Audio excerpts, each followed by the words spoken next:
Hi everyone. This video explains how to find trigonometric values at special angles using the method of reference triangles. Let's start with the sine of 135 degrees. I'm going to start by drawing the rotation. I know 135 degrees is between 90 degrees and 180 degrees, placing it in the second quadrant. And then since it's in the second quadrant, I subtract 135 degrees from 180 degrees to get 45 degrees for the reference angle. I should note that since this is in the second quadrant, this should be a positive value.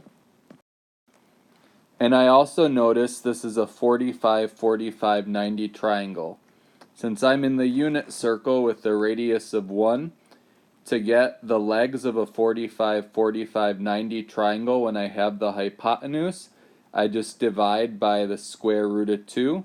So the y will be 1 divided by square root of 2, and the x will be negative 1 divided by the square root of 2.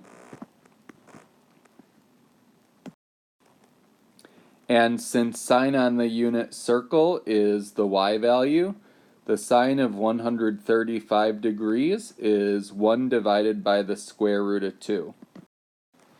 Now you might be taking a multiple choice test and be like, I did this right, where's 1 divided by square root of 2? Why isn't one of the choices? And pretty much you're not going to see it written this way.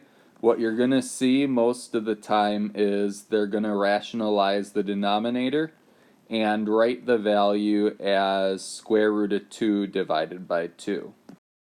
So the sine of 135 degrees is the square root of 2 divided by 2.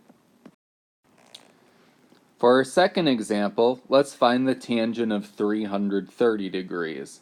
Once again, I'm going to draw my 330 degree rotation in the unit circle with a radius of 1. I know that 330 degrees is between 270 degrees and 360 degrees, placing it in the fourth quadrant. And since we're in the fourth quadrant, I subtract 330 degrees from 360 degrees, and I get a reference angle of 30 degrees. I should know that because I'm in the fourth quadrant, the value of tangent is going to be negative. And so I look at my triangle, and because I have the 30 degree reference angle, I see that this is going to be a 30, 60, 90 triangle. In a 30, 60, 90 triangle, the hypotenuse is twice the short leg, or in other words, the leg opposite the 30 degree angle.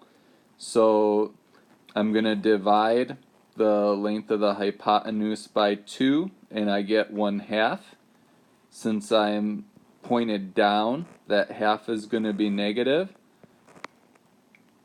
And then the long leg of the triangle opposite the 60 degrees is square root of 3 times the short leg. So the x value is going to be square root of 3 over 2. And then I know tangent is the y divided by the x.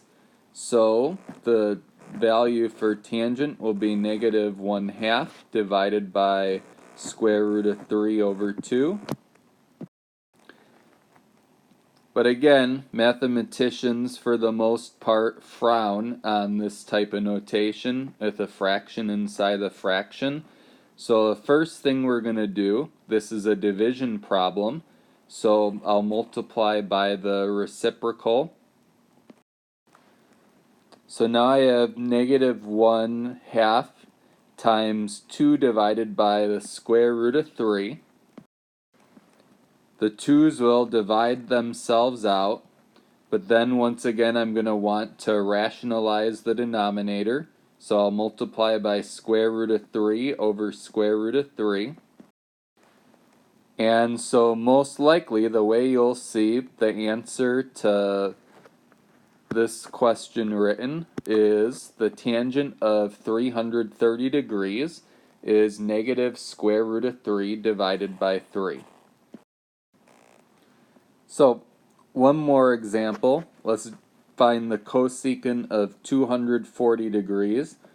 Once again, I'm going to draw my rotation, and 240 degrees is between 180 degrees and 270 degrees, placing it in the third quadrant. And then since the rotation is in the third quadrant, to find the reference angle, I'm going to subtract 180 degrees from 240 degrees. And so I get the reference angle of 60 degrees. And then I'll see that it's a 30, 60, 90 triangle. And in the unit circle, we have a radius of 1. So to get the short leg, or opposite the 30 degrees, I divide the length of the hypotenuse by 2. So that makes the x negative 1/2, since we're pointed to the left. And since the long leg, or opposite the 60-degree angle, is square root of 3 times the short leg, since we're pointed down, that length will be negative 3 divided by the square root of 2. I know that cosecant is sine's reciprocal, and so since we're in the third quadrant, sine and cosecant will both be negative. So all I need to do is take the value for sine, which here will be the y value, negative square root of 3 divided by 2, and I just need to flip the fraction. So the cosecant of 240 degrees is negative 2 divided by square root of 3, but you can probably guess right now that's not how you're most likely to see it. So we'll rationalize the denominator, and therefore the cosecant of 240 degrees is negative 2 square root of 3 divided by 3.